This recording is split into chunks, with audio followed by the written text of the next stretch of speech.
দর্শক আসসালামু আলাইকুম। এটি ভারতের একটি রাজ্যের ঘটনা। গত 3-4 দিন আগে এই পরিবারটি একটি নদীর ভিতর খরস্রোতা মানে যেখানে ঝর্ণা রয়েছে বা পাহাড়ি ঢল রয়েছে এমন একটি খালে সেলফি তোলার জন্য নামে, এবং তারা যখন সেলফি তোলাই বিমগ্ন ছিলেন ঠিক সেই মুহূর্তে আসলে পাহাড়ি ঢল শুরু হয় এবং সেই পানির গতি এতটাই বেশি ছিল যে ওরা কোনো কিছু বুঝে ওঠার আগে চারিদিক থেকে এইভাবে প্রবল স্রোতে প্রবল বেগে পানি নামতে শুরু করে এবং তারা কোনো মতে সেখান থেকে উঠে আসতে পারে না। চারিদিক থেকে পানি প্রচণ্ড স্রোতে ছিল, ছোট বাচ্চা শিশু সহ মেয়েরা ছিল, যার কারণে আসলে তারা সেই শক্তি সামর্থ্যবান ছিল না সেখান থেকে উঠে আসার জন্য।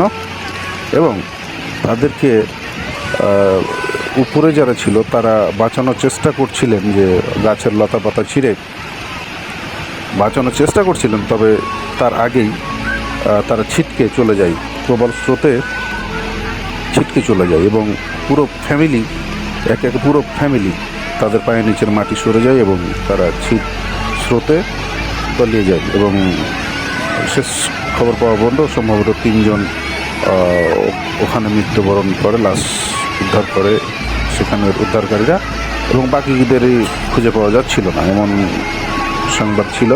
তো দেখুন, আসলে আমাদের সামান্য আনন্দ বা অসতর্কতার কারণে কি ঘটতে পারে, একটি পরিবার বিলীন হয়ে যেতে পারে। পুরো ভিডিওটি দেখুন, মতামত জানাবেন।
कोई भी बहुत तकलीफ होगी।